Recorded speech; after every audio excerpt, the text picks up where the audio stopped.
Fams, Lebaran tampil kece, oh boleh-boleh aja, nggak ada yang ngelarang. Cuma kalau misalnya beli baju ya, jangan lupa, jangan sampai dompet merana ya. Nah itu dia yang nggak enak tuh, ya kan? Nah, tapi untuk budget yang pas-pasan, ingin punya tampilan yang oke, wah ini ada nih, penyewaan baju yang ya kurang dari 100.000 rupiah. Wih, bisa ganti baju tiap hari loh. Nah, yuk kita simak sama-sama ya. Ini dia.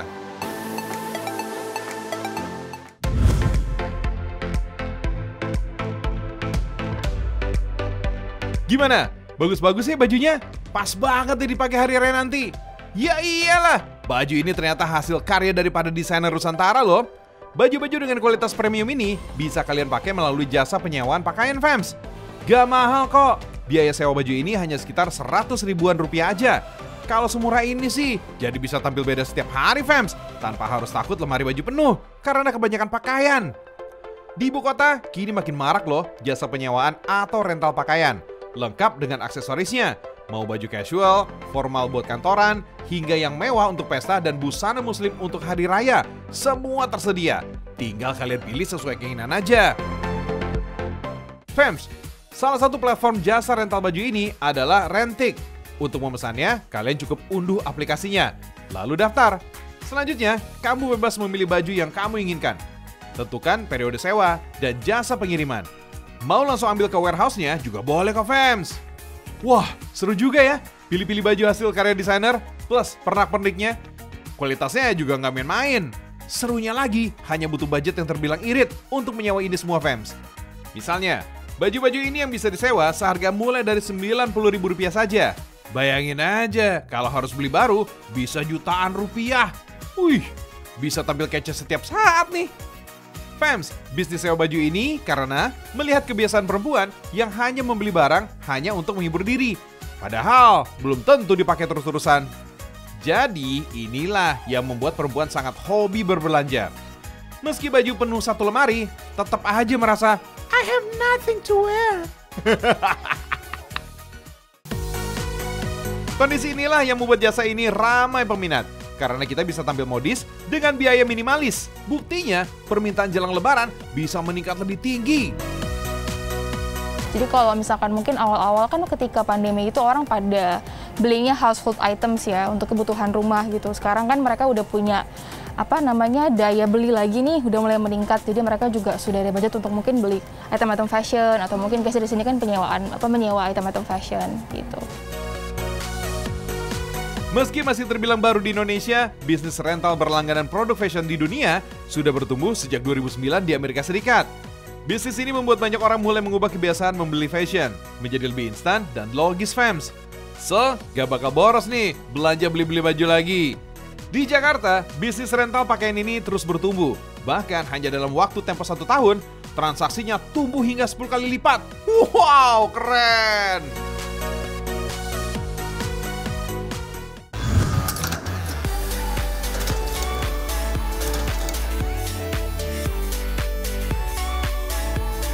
Murah, tapi nggak murahan.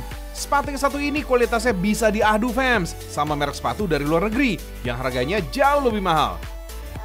Baik dari segi pilihan model maupun ketahanan, sepatu lokal asli Indonesia ini sangat recommended.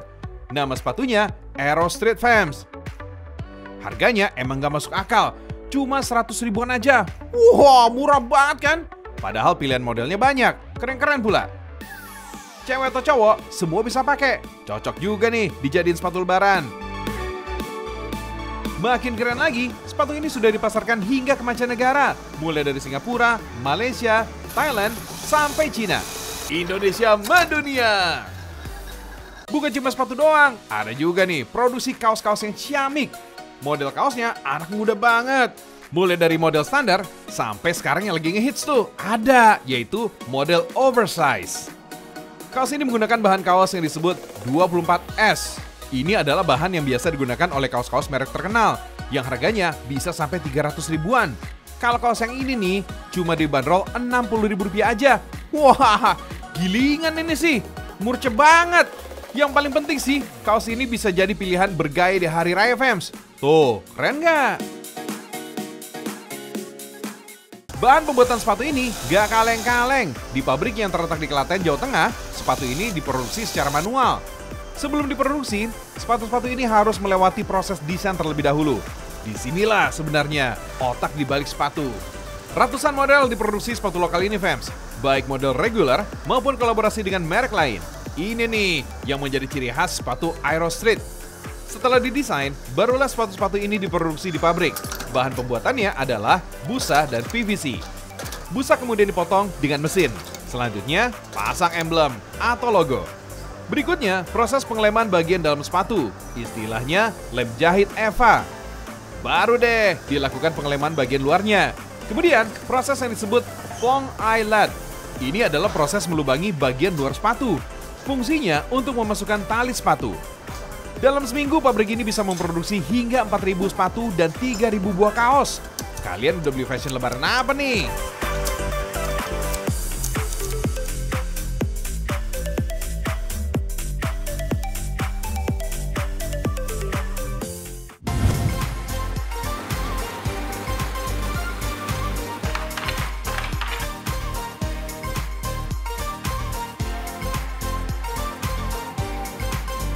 Diciptakan sebagai makhluk paling sempurna, kedudukan manusia emang mulia. Tapi bukan berarti makhluk lain ciptaan Tuhan jadi kalah luar biasa ya.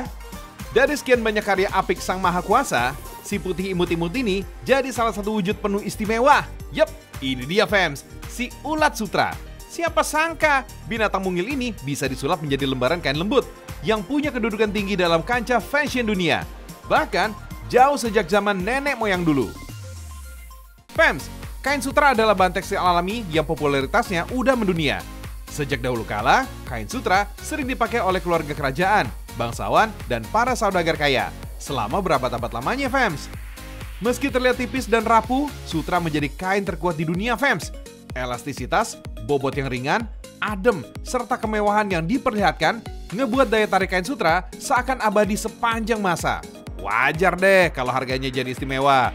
Untuk kain sutra kualitas terbaik, per meternya bisa nembus angka jutaan rupiah loh, fams. Wow, mahal banget ya. Sekarang kita main ke Kabupaten Bogor, Jawa Barat. Di sini ada perkebunan buah murbei yang luasnya lebih dari 4 hektar. Fams, murbei dan sutra emang sulit terpisahkan. Daun tanaman murbei menjadi salah satu pakan alami ulat yang bisa hasilkan produktivitas benang sutra istimewa. Di lahan ini, fams, ada sekitar 4 jenis tanaman murbei. Ada yang berasal dari dalam negeri, ada juga yang asalnya dari Jepang, Cina, dan India. Fams, tanaman murbei bisa menghasilkan buah blackberry atau beri hitam. Buah ini juga dikenal dengan nama buah bullberry. Buah yang warnanya merah belum matang sempurna, rasanya masih asem. Kalau buat yang udah hitam, rasanya manis menyegarkan. Oh iya, lembaran daun murbei yang udah dipetik bisa langsung diberikan sebagai pakan utama ulat sutra. Di sini, fams, ada ribuan ulat sutra produktif yang dibudidaya. Ulat sutra jenis Bombyx mori ini ditempatkan pada ruangan khusus yang tenang dari bising dan cukup steril. Kalau udah stres, ulat sutra jadi mudah mati. Selain itu, ulat sutra juga cukup sensitif pada bau dan wewangian. Kalau belum mandi 3 hari, jangan coba-coba main kesini, fams. Rumah pembudidayaan ulat sutra di Bogor ini, fams, mendatangkan bibit ulat dari Sopeng, Sulawesi Selatan, yang telah memiliki izin resmi pemerintah. Dalam satu periode pengiriman, sebanyak 25.000 butir telur ulat ditempatkan dalam satu box kecil. Telur yang dikirim gak selalu berhasil menetas menjadi ulat. Biasanya sekitar 20% diantaranya ada yang gagal alias metong, mati di perjalanan, fam. Setelah menetas, ulat sutra di sini akan rutin diberi makan daun murbei selama 4 kali dalam sehari. Oh iya, ulat sutra lebih suka menyantap daun murbei yang muda, fams. Aduh, pada kagak puasa apa ya? Makannya lahap bener dah. Fams, ulat yang udah mulai nggak nafsu makan dan minim bergerak menjadi salah satu tanda siap berubah menjadi kepompong. Biasanya sih, usia ulat udah mencapai sebulan. Dalam waktu 3 hari, wujud ulat yang paling panjang udah berubah jadi kepompong yang di dalamnya terdapat pupa. Kalau proses metamorfosanya berlanjut, kelak pupa akan berubah menjadi kupu-kupu. Untuk disulap menjadi benang sutra, kepompong akan melewati proses cuci dan perebusan. Untuk proses perebusannya, gak lama-lama kok, fams. Suhu airnya juga nggak perlu sampai mendidih. Tahapan ini, selain berfungsi untuk membersihkan, juga bertujuan supaya zat perekat pada kepompong bisa luntur. Oh iya Fems, sejarah sutra dipercaya berawal dari negeri Tiongkok. Konon pada abad 27 sebelum Masehi, secara nggak sengaja sebuah kepompong ulat sutra jatuh ke dalam secangkir teh seorang permaisuri. Nah, dari kepompong yang basah inilah akhirnya muncul ide untuk memintalnya jadi gulungan benang sutra yang fenomenal. Berasal dari bahan yang alami dengan proses yang sulit dan panjang, ngebuat sutra punya kedudukan istimewa. Benang sutra menjadi salah satu bahan pakaian terindah di dunia loh. Gak cuma identik dengan negeri Tiongkok, pakaian kimono dari Jepang, kain sari dari India, hanbok dari Korea, serta beberapa jenis batik Nusantara menjadikan benang kain sutra sebagai bahan utamanya. Oh iya, rumah budidaya ulat dan produksi benang sutra ini berlokasi di kawasan Ciapus Raya, Kecamatan Taman Sari, Kabupaten Bogor, Jawa Barat. Udah aktif sekitar 20 tahun, kita bisa datang langsung nih dan berkunjung untuk menyaksikan langsung proses produksi benang sutra. Kalau serat kepompongnya dipintal menjadi benang, pupa atau bakal kupu-kupu yang udah mati biasanya dijadikan sebagai pakan ikan. Kalau misalkan doyan, pupa juga bisa kita olah kok. Katanya sih pupa yang tinggi protein bagus banget loh buat stamina dan vitalitas. Wow. Fems, benang sutra yang udah dipintal sebenarnya udah bisa dijual. Harganya relatif tinggi, sekitar 1,5 juta per kilogramnya. Di tempat ini Fems, benang juga diproses menjadi lembaran kain. Sentuhan ATBM atau alat tenun bukan mesin makin ngebuat lembaran kain sutra ini jadi lebih etnik dan estetik. Makin cantik deh Fems.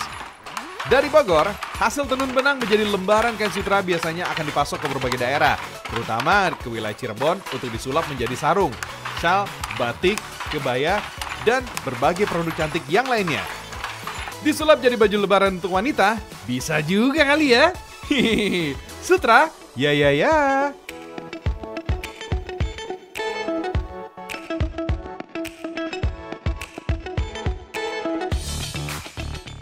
Fems, kalau biasanya kita makan di rumah makan atau di resto gitulah ya, kayak kita jarang yang mesen tempe, ya kan?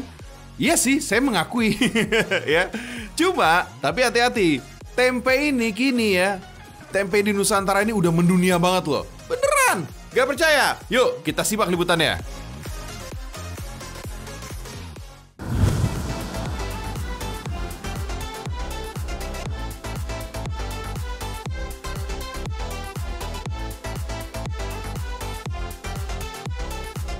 Tempe, kuliner asli negara kita ini ternyata udah lama mendunia Fems. Tempe udah jadi menu favorit di banyak negara Asia, Eropa, bahkan Amerika. Widih, Indonesia mendunia. Fems, Indonesia diketahui sebagai negara yang menjadi pasar kedelai terbesar di Asia. Sebanyak 50% dari konsumsi kedelai Indonesia menjadi bahan dasar untuk memproduksi tempe.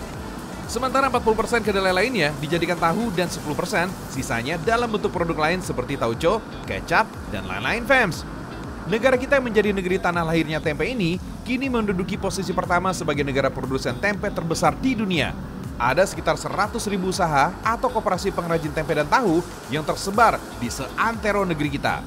Identik dengan makanan wong cilik, rumah produksi tempe ternyata nggak semuanya dijalankan secara tradisional. Di Bogor, Jawa Barat, ada juga nih rumah produksi tempe yang dijalankan secara profesional. Tentunya dengan standarisasi tinggi, bukan cuma nasional, bahkan internasional. Namanya Rumah Tempe Azaki. Proses perendaman, pencucian, sampai perebusan dilakukan sebanyak 2 kali pada tiap tahapan. Tahapan yang tepat inilah kacang kedelai yang diproses menjadi tempe masih bertahan dengan tekstur yang renyah. Di sini Fems, ada sekitar 600 kg bahan mentah kacang kedelai diolah untuk menghasilkan tempe sebanyak 900 kg. Kerennya lagi nih Fems, gak hanya memenuhi kebutuhan dalam negeri aja. Tempe dari rumah produksi ini juga udah diekspor hingga ke Jepang. Pada ekspor perdana di bulan Juni tahun 2021, sebanyak 4,8 ton tempe Indonesia berhasil sampai ke Jepang. Gak tanggung-tanggung Fems, berselang sekitar 4 bulan, pesanan ekspor tempe dari Jepang meningkat 3 kali lipat, hingga sekitar 13,8 ton tempe. Wah, mantap! Malahan, permintaan ekspor tempe ke Jepang di bulan Ramadan tahun ini mencapai 20,7 ton. Alamak, tempe Indonesia mendunia. Mantap! Fems, tempe untuk kebutuhan ekspor memang bukan tempe kaleng-kaleng. Selain prosesnya harus bersih dan steril, pengemasan dan penanganannya juga nggak bisa sembarangan. Tempe yang dikirim ke luar negeri harus dalam keadaan beku atau frozen, sehingga bisa awet alami dan selamat sampai ke negara tujuannya. Oh iya Fems, Menelusuri kisah sejarah tempe, emang nggak bisa lepas dari bahan bakunya, kacang kedelai. Terciptanya tempe semula berawal dari kedelai hitam yang banyak tumbuh di tanah Jawa. Nama jenis kacang-kacangan ini udah tertulis dalam catatan Jawa yang populer pada abad ke-12 atau 13 Masehi, fams. Kata tempe berasal dari bahasa Jawa kuno, yaitu tumpi, yang berarti makanan yang berwarna putih. Sebagai makanan yang udah ada sejak dulu, tempe menjadi bagian sejarah negeri kita dari waktu ke waktu. Konon, tempe menjadi salah satu penyelamat nenek moyang kita saat masa krisis pangan di masa lalu. Kalau sekarang sih, kebesaran tempe Indonesia semakin mendunia. Tempe kini sedang diusahakan supaya ditetapkan sebagai warisan kuliner dan budaya dunia dari Indonesia oleh UNESCO. Amin. Semoga segera terkabul ya.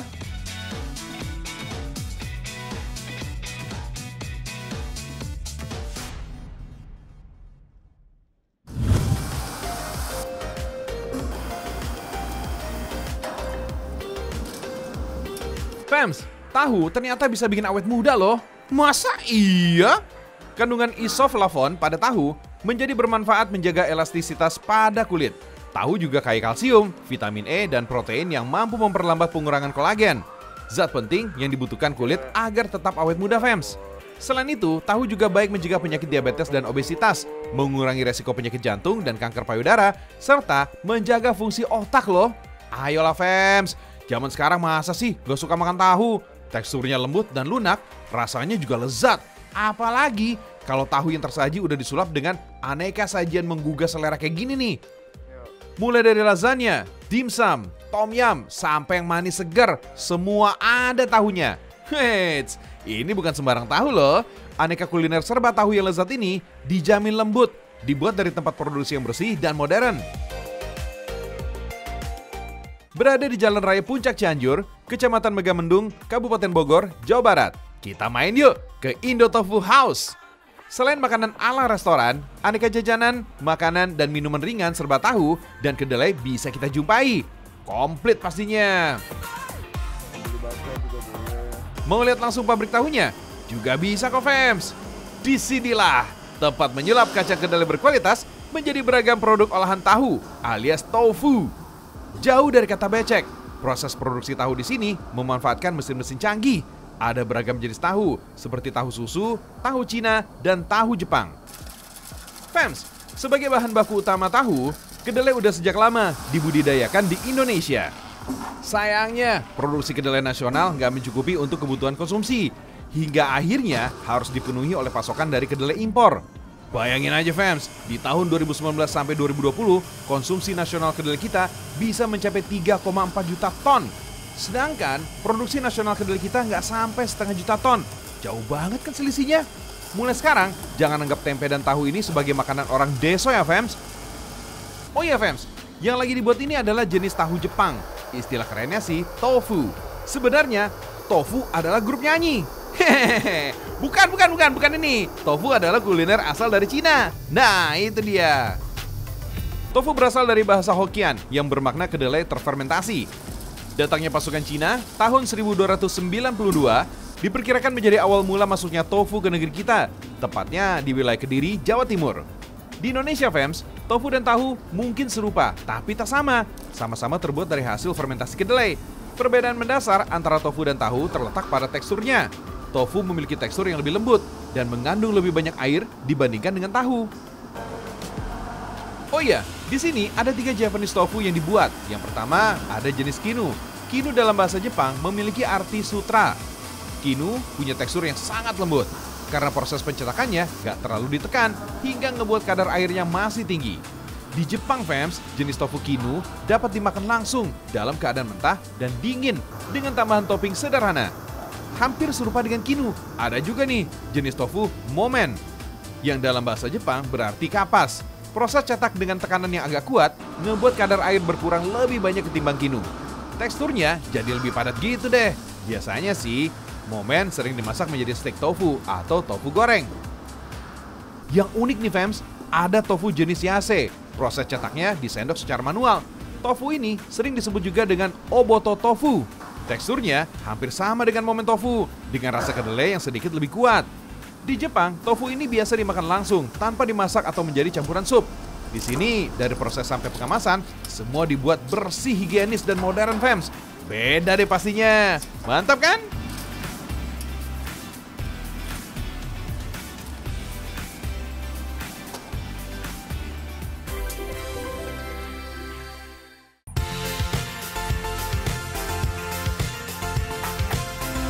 Jadi, kalian udah nentuin belum? Bikin kue apa nanti buat lebaran? Gak bingung juga kan? Pilih-pilih baju untuk tampil kece lebaran Idul Fitri nanti? Kalau udah jam 6 pagi, waktunya Jorici pamit undur diri, fams. Saksikan Ragam Indonesia, karena Indonesia mendunia. Yes!